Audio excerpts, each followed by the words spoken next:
Picture the scene. It is September 2001.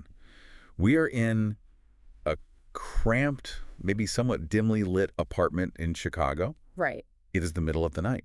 You have that kind of heavy silence you only get at 3 a.m. And then, out of nowhere, that silence is absolutely shattered by a scream. And we aren't talking about a whimper here either. We aren't talking about a fuss. This is a visceral, frantic, high-pitched screaming coming from a 3-month-old baby. Sasha Obama. Exactly. Right. And before we go any further into this, I need you, the listener, to do some serious mental erasing. Oh, absolutely. Because you probably have an image in your head of the Obamas, the Camelot image. The waving, smiling, perfectly polished unit stepping off Marine One. Looking like they haven't broken a sweat in 8 years. Delete that. That is not who is in this room right now. Not even close. The couple jolting awake in this apartment is stressed, they are financially underwater, and they are openly hostile toward one another. If you look at the source material for today, specifically Christopher Andersen's biography, Barack and Michelle, he paints a picture of a marriage that is effectively on the rocks. Right. Michelle isn't just tired. She is furious. Furious. And Barack isn't the leader of the free world. He is a guy in the doghouse. So he drags himself out of bed, eyes bleary, goes over to the crib to check on Sasha, and he says something that, honestly, if I said it to my partner in that high-stress situation, I might not survive the night. It was a bold move. He looks at Michelle and says, "Geez, Michelle, can't you get her to stop?" A fatal error. Yeah. Andersen describes the temperature in the room dropping 20 degrees instantly. Like that. Michelle gives him a look that could peel paint off the walls. But we really need to contextualize why that specific comment triggered such a rage. It wasn't just about the baby crying. No, the baby was just the catalyst. Right. The rage was about the whole trajectory of their lives. You have to remember where Barack is professionally in 2001. He is not a rising star. Not at all. He is a man who had just suffered a humiliating defeat in a congressional race against Bobby Rush. And when I say defeat, I mean, I don't mean a respectable second place. He was obliterated. A 2-to-1 margin. It was an embarrassment. Yeah. Bobby Rush, who is a former Black Panther, effectively portrayed Obama as this educated elite, a tool of white liberals, someone who just wasn't black enough for the South Side. Which is devastating. For a guy struggling with identity, which we will definitely get into later, that wasn't just a political defeat, it was a psychological dismantling. And it was expensive. That's the other thing people forget. The campaign left them $60,000 in debt. Which, for a young couple who already have significant student loans from Harvard Law, is a massive hole to dig out of. And their credit cards are maxed out. Yeah. There's this excruciating anecdote in the notes where Barack tries to rent a car for the Democratic National Convention in Los Angeles, and his card is declined at the counter. Oh. So you have a guy who is broke, humiliated professionally, and crucially, for Michelle, absent. That is the key friction point, the absence. Just before this screaming fit in the middle of the night, Barack had missed a pivotal gun control vote in the Illinois Senate. A huge vote. A vote that was crucial to his district. And why did he miss it? Because he was in Hawaii visiting his grandmother. And the kicker here is that Michelle had actually forbidden him from leaving their family vacation early to make the vote. Right. He stayed to appease her, he missed the vote anyway, and then he took the heat in the press. It was a lose-lose situation. So when Sasha screams and he asks Michelle why she can't stop it, he's confirming her worst fear. That she is in this alone. Exactly. She had actually told her mother, Marion, I never thought I'd have to raise a family by myself. She was explicitly questioning the viability of the marriage. She was giving him an ultimatum, get real or get out. And then the scream changes. Yeah. He stops being a tired baby and starts being a sick baby. They rush to the hospital. It's not colic. It's spinal meningitis. Which is terrifying. It can cause permanent brain damage. It can be fatal. And suddenly, all that bickering, the debt, the failed campaign, it vanishes.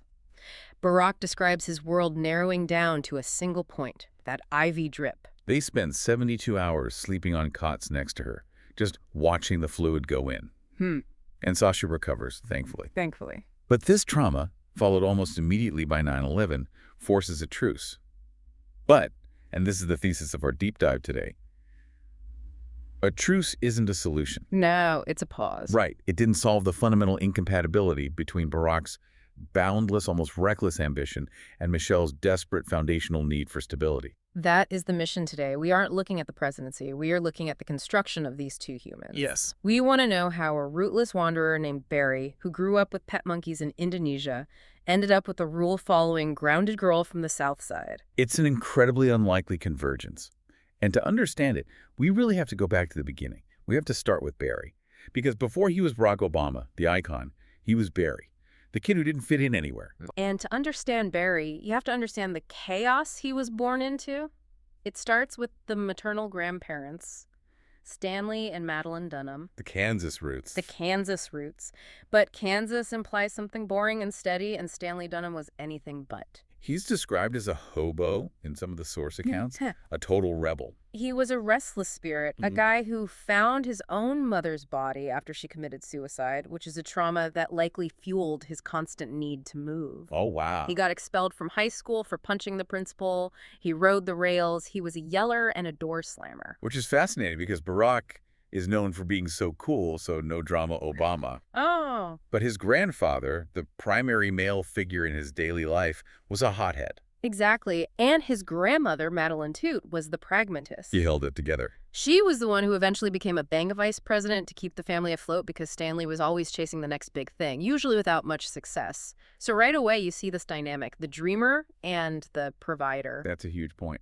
Barack sees this dynamic in his grandparents before he ever sees it in his own marriage. He's conditioned to understand that tension. No. They have a daughter, Stanley Ann. Yeah.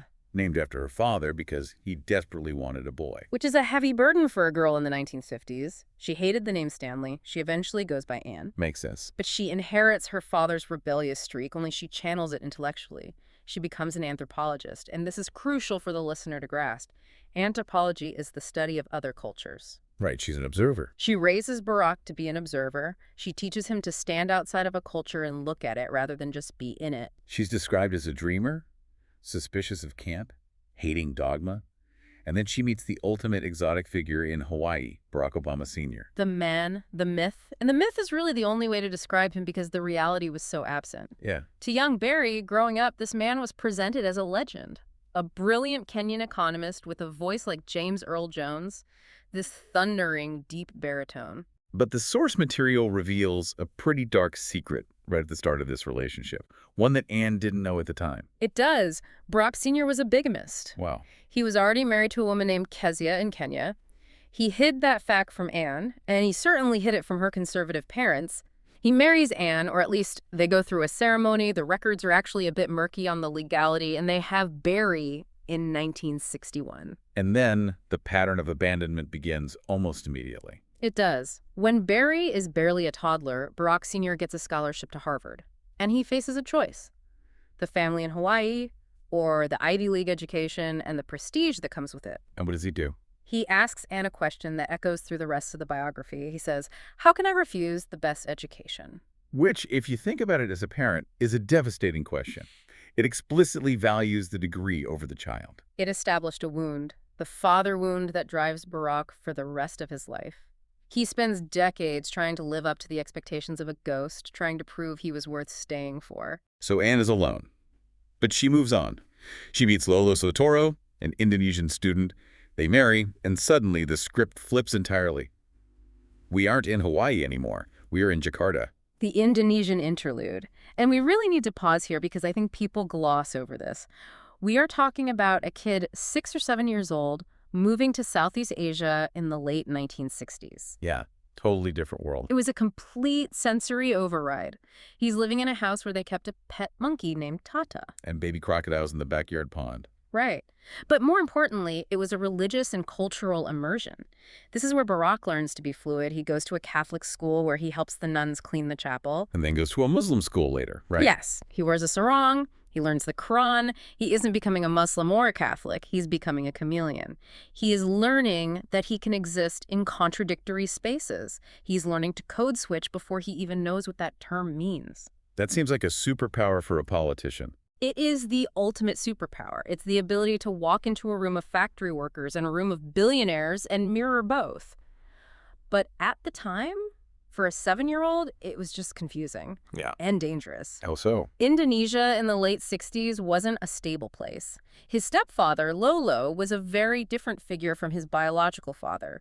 Lolo was about survival. Right, he taught Barry to box. He did. He gave him boxing gloves and told him, men take advantage of weakness. It was a harsh Hobbesian worldview. Lolo had seen violence. He knew the world wasn't a gentle place. Yeah. But the biggest lesson Barry learned in Indonesia wasn't about fighting. It was about race. And it came from a magazine. This story really stuck with me from the source text. He's in the library at the U.S. Embassy waiting for his mom. Correct. He picks up a copy of Life magazine, Yeah. and he sees a photo spread about a black man who had tried to chemically bleach his skin to pass as white. The photos were graphic, right? Chemical burns, scars. The guy basically destroyed his face. And Barry has a visceral reaction. His stomach knots up. He felt physically sick. Because for the first time, he realized that his skin color wasn't just a descriptor. It was a problem. It was something that some people viewed as a defect, something that needed to be fixed through violent means. That's a massive, heavy realization for a 9-year-old. It's a complete loss of innocence. He realized there was a hierarchy, and he was on the bottom of it, according to the wider world. And he was processing this completely alone. Right, because he didn't have a black father there to explain it. He had a white mother who, for all her brilliance and love, couldn't feel what he was feeling physically. This leads to his return to Hawaii. His mother senses he needs perhaps more safety or just better education. She sends him back to the grandparents, and he enters Punahu. The elite prep school. And this is where the Barry persona really tries to harden himself. He's one of the only black kids there. There's that painful moment on the first day, Where the teacher stumbles over the name Barack. and he jumps in immediately. Just call me Barry. He wanted to shrink. He wanted to blend, but he couldn't. He's tall, he's black, and he's confused. And this is where we get to the Choom Gang. I feel like this gets glazed over in a lot of bios as just, youthful experimentation. Yeah. But the source material suggests the extent of the drug use was significant. Oh, it wasn't just, I tried pot once at a party. Choom was a verb. It was a lifestyle. They would hotbox his grandfather's car. They practice roof hits, tilting your head back to suck the smoke off the car ceiling to get every last bit. But why, though? Was it just teenage rebellion? It was numbness. He wrote later that he was trying to flatten out the feelings. He didn't feel white, like his grandparents. He didn't feel black, like the people he saw on Soul Train. He was caught in the middle. He felt like a mistake. He was medicating his identity crisis. He was trying to push the noise of his brain down. And that crisis comes to a head with Frank Marshall Davis. This is the Frank in his memoir. Frank was a poet, a journalist, a radical, and a friend of his grandfather's. Barry goes to him for advice after an incident with his grandmother, Toot. The incident where she was scared of a black panhandler. Deeply scared. She insisted her husband drive her to work because a black man at the bus stop was menacing. Barry was hurt. He wanted Frank to tell him, oh, she's just old, she doesn't mean it, ignore it. Right, he wanted absolution for her. He wanted to be told his white family wasn't racist. Exactly. But Frank didn't give it to him. Frank said, she was right to be scared. He told Barry, black people have a reason to hate. And your grandmother knows that. It must have been shattering. It tore his world apart. It meant that the love his grandmother had for him had a limit. It had a racial boundary. It confirmed that he was truly alone. And that is the headspace of Barry Obama as he heads to college. Rootless, angry, high, and confused. Which stands in stark contrast to the world we are about to enter. Moving to Section 2, the making of Michelle. If Barack's upbringing was a jagged line, Michelle's was a perfect square. Solid, structured, unbreakable. It really is the tale of two cities. While Barack is navigating this global, chaotic existence, Michelle's in the South Side fortress. We have to talk about the Robinsons. They are described as the South Side version of Ozzie and Harriet. You have Fraser Robinson III, the father, and Marion Robinson, the mother. Fraser is clearly the hero of Michelle's life. He absolutely is, and his heroism is in his consistency. He was diagnosed with multiple sclerosis at a young age. He worked the swing shift at the city water filtration plant, Which was basically janitorial work at first. Hard, physical labor. while his body was failing him. The source material details how he used a walker and eventually a cart, but the detail that really gets me is the morning routine. He was up every morning, buttoning his shirt with difficulty because his fingers were numb, dragging himself to the car. He never complained. And that stands in such massive contrast to Barack's father. Fraser showed up every day, even when it hurt. Barack Sr. left to get a degree. That is the core difference. Michelle learned that love is showing up. Barack learned that love is transactional or fleeting. Fraser's authority was so absolute that his harshest punishment was just saying, I'm disappointed. And that would crush Michelle and her brother Craig Yeah. because they revered him. And then you have Marion. She's the rock. Her parenting style was fascinating. Basically, raise yourself. I love the alarm clock story. It's classic Marion. Kindergarten, she gives them both alarm clocks and says, basically, it's your responsibility to get up. If you're late, that's on you. Can you imagine doing that today? But it worked. Michelle, being Michelle, figured out the system immediately. She'd make her brother Craig wake her up when he was done in the bathroom so she could get maximum sleep. She was calculating and efficient even at age 5. And bossy. She was known as bossy from day one. She hated losing family games. But there's also this taste for quality. The Coach bag story is a great little nugget that explains her psychology. She's a teenager, she saves up her babysitting money, and she buys a Coach purse. Which, in the late 70s or early 80s, was like $300. That's a fortune for a kid. Her mom is horrified. But Michelle says, Mom, you're going to buy 10 cheap purses that break. I'm going to have this one forever. It shows she understood value. She wasn't going to settle for good enough. She wanted the best, and she was willing to work for it. So she follows her brother Craig to Princeton. And this is where the bubble bursts a little bit. Because Michelle Robinson, the Southside girl, hits the Ivy League. It was a shock. She was one of only 94 black students in a class of over 1,000. And the racism wasn't subtle. It was aggressive. Tell me about the roommate situation. This one made my jaw drop. So she gets assigned a roommate, Catherine Donnelly. Catherine's mother finds out her daughter is rooming with a black girl and calls the university in a panic. She tries to get her daughter moved. She calls it her secret shame. That is horrific. Secret shame. Michelle didn't know the specific details at the time. Catherine didn't tell her, but she felt the distance. She felt the vibe. She dealt with white students wanting to touch her hair like she was a pet, being called brown sugar. And she writes her thesis on this, right? She doesn't just get mad. She gets academic. She does. The thesis was titled Princeton Educated Blacks and the Black Community. She writes about feeling like a visitor on campus. And in the text, she capitalizes black and white to emphasize the divide. She's intellectualizing her isolation, but she's also reacting to it.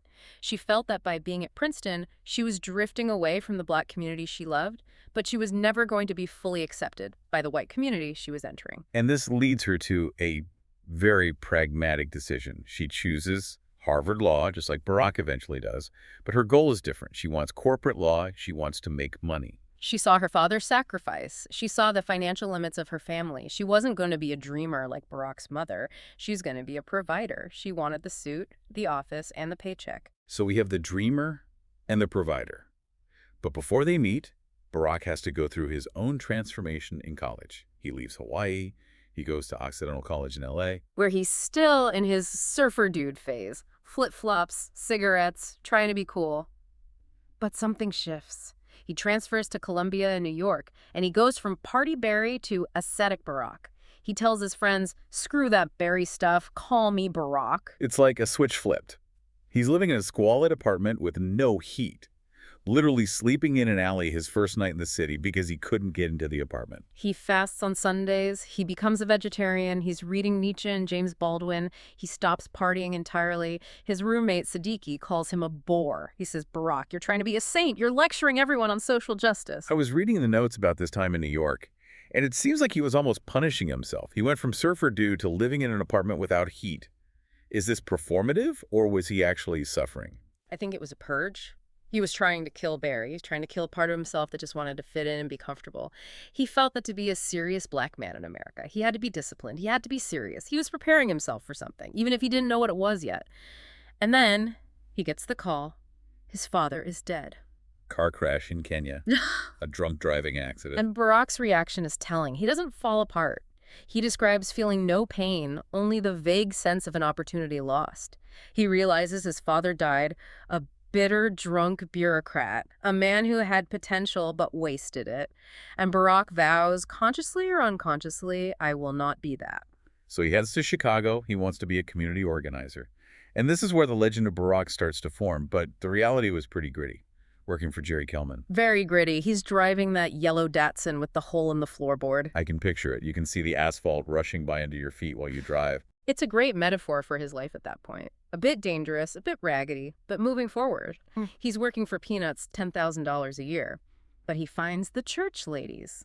These older women in the projects who adopt him, feed him, and treat him like a grandson. And he finds Jeremiah Wright. This is a complex relationship, obviously, given what happens later in the 2008 campaign. But at the time, Wright was the spiritual mentor Barack was looking for. Black preachers were skeptical of him initially. They said, "You don't know Chicago." But Barack was a skeptic himself. He wasn't raised in the church. But Wright gave him a narrative. The Audacity of Hope sermon. Right. Barack is sitting in the pew weeping because Wright is connecting the biblical stories of suffering and redemption to the African American experience. It gave Barack the spiritual anchor he needed to bridge his two worlds. It allowed him to say, "I am part of this story." Plus, let's be honest, joining Trinity United gave him street cred. It was the church of the black elite. Oprah was a member. If you wanted to run for office in Chicago, that's where you went. Okay, so now the stage is set.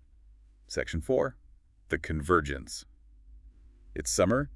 Sidley Austin, a huge corporate law firm. Michelle is an associate. She's handling intellectual property, Barney the dinosaur, and Coors beer. High-stakes stuff. She hates it. She's making good money more than her parents ever saw, but she's miserable.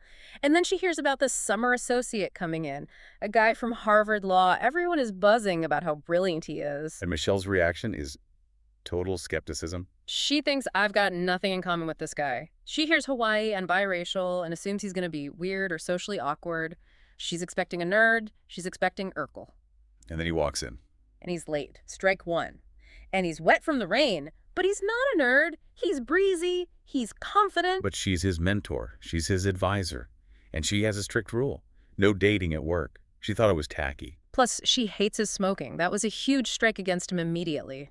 Michelle is health conscious, disciplined. Barack smells like an ashtray. But Barack is persistent. He is. He keeps asking her out. She keeps saying no. She tells him, "You're cute, but no." So how does he finally break her down? The non-date. It's a masterclass in courtship. He tricks her, basically. He says, "Let's just spend the day together, not a date." They go to the Art Institute of Chicago. He shows off his art knowledge. Subtle flexing. Oh, let me explain this painting to you. Then lunch in the courtyard. Intellectual conversation. He's showing her that he isn't just a surfer dude, he has depth. And then, the closer. He takes her to see Spike Lee's Do the Right Thing. Which was the cultural touchstone at that moment. It was. And it was a risky move, but a brilliant one. It allowed him to show her that he understood the black experience despite his Hawaiian upbringing. He was culturally fluent. He understood the tension in the movie. They held hands during the movie. And then, the first kiss on the curb outside Baskin-Robbins. Chocolate ice cream. It sealed the deal. But there was one more hurdle. The family vetting. The basketball test. I love this because it treats basketball not as a game, but as a forensic analysis of character. This is quintessential Robinson family. Michelle sends her brother Craig, the former Princeton basketball star, to play a pickup game with Barack. What were the criteria? Craig believed you can tell a lot about a man by how he plays. Is he selfish? Does he call bogus fouls? Does he give up? And the verdict. Craig's assessment was he can ball. Barack passed the ball so he wasn't selfish, but he also took the shot when he was open so he wasn't a pushover. He had a skinny frame, but he wasn't weak. He passed the test. But the parents, Frazier and Marion, they liked him, but Marion had a specific worry. She worried about the race mixing. Not because of her own prejudice, she was open-minded, but because she knew how hard the world makes it for mixed families. She worried about the white in-laws. She was protective. She didn't want Michelle to take on a life of struggle. So they are a couple. Barack goes back to Harvard to finish his degree, and he skyrockets. He becomes the president of the Harvard Law Review. Which is a huge deal. It is the biggest deal for a law student. It's the golden ticket. And notice how he wins. The review was politically toxic split between the Federalists, the Conservatives, and the Liberals. They hated each other. They wouldn't talk to each other. Sounds familiar. Right. Barack won by being the compromise candidate who actually listened to the Conservatives. He stayed up late listening to their arguments. He validated them. He's already practicing his political style, the purple state strategy. Exactly, bridging the divide. And the reaction is national news. The New York Times profiles him. And here is the crazy part. He gets a book deal for a memoir before he's even really done anything in the real world. That became Dreams from My Father. Yes. Poseidon Press gives him an advance. He's writing his autobiography in his 20s. That takes a certain level of, let's call it confidence. Meanwhile, Michelle is back in Chicago, facing a crisis of purpose. This is the tragic turning point for her. Her best friend from Princeton, Susanna Lay, dies of lymphoma at age 25. Just gone. And then her father, Frazier, passes away from complications after kidney surgery. 2 deaths in quick succession. Her hero and her best friend. And it shakes her to her core. It shattered her illusion of control. She realized that checking all the boxes, Princeton, Harvard, Sidley Austin, didn't protect you from death. She has the epiphany, if I died in 4 months, is this how I would have wanted to spend this time? Arguing about Barney the dinosaur's trademark? No. So she quits. She moves away from the big money corporate law and toward public service. She takes a job at City Hall. It's a financial hit, but she needs meaning. She needs to feel like she's impacting the South Side. So now they are aligned. They are both in Chicago. They're both committed to public service. And Barack reveals the plan. And this is where it gets really interesting, because we often think of Barack as this guy who just happened to ascend. Oh, he gave a speech in 2004 and people liked it. But the source material shows he had a map. He lays it out for Michelle. Step 1, write the book. Step 2, return to Chicago, run for mayor. Step 3, Senate. Step 4, president. And Michelle laughs. She thinks he's pulling her leg. She thinks he's nuts. She literally says, "You're crazy." But he wasn't joking. There's this great moment at Thanksgiving with the Robinsons. Craig decides to be the obnoxious big brother and asks Barack in front of everyone what he wants to do with his life. And Barack says with a straight face, I might even run for president someday. And the room goes quiet. Craig thinks, don't say that too loud. Someone might think you're nuts. But he wasn't nuts. He was calculated. And that brings us back to the dynamic we talked about at the beginning. The scream in the night, the bickering, the tension in that apartment. The synthesis of these two people. You have Barack, the dreamer, the visionary, the son of the anthropologist and the absent African intellectual. He's the kite. He wants to fly. He believes in the audacity of hope. He believes he can bridge any divide, solve any problem. And you have Michelle, the pragmatist, the controller, Yeah. the daughter of the shift worker who checked the locks and paid the bills. She's the string. Exactly. Without the string, the kite flies away and gets lost in the clouds. It crashes. Without the kite, the string just sits on the ground in a tangle. It's the ultimate irony of their story. The outsider, Barack, needed the ultimate insider, Michelle, to give him the roots necessary to reach the White House. He needed her South Side credibility. He needed her family stability. He needed her to vet him, to ground him, to tell him to quit smoking, even if he didn't always listen. And he needed her to handle the logistics so he could handle the vision. And she needed him to push her out of her comfort zone, to make her believe that crazy dreams were possible, to pull her out of the fortress. But it raises a provocative question, doesn't it? If Michelle hadn't forced Barack to get real in that apartment in 2001 about money, about family, about being present, would the Barack Obama the world knows even exists? Or would he have ended up like his father? Yeah. A brilliant, bitter intellectual, drinking alone in a bar, talking about what could have been. That's the thin line history walks on. It depended on a marriage surviving a breaking point. What a story. From the screaming baby in the night to the White House. It wasn't destiny. It was the making of two very specific, very different people who somehow made it work. And it makes you wonder what your own string or kite is. You know, what grounds your wildest ambitions or what forces you to look up from the practical day-to-day. Absolutely. That's our deep dive for today. Thanks for joining us. Thank you.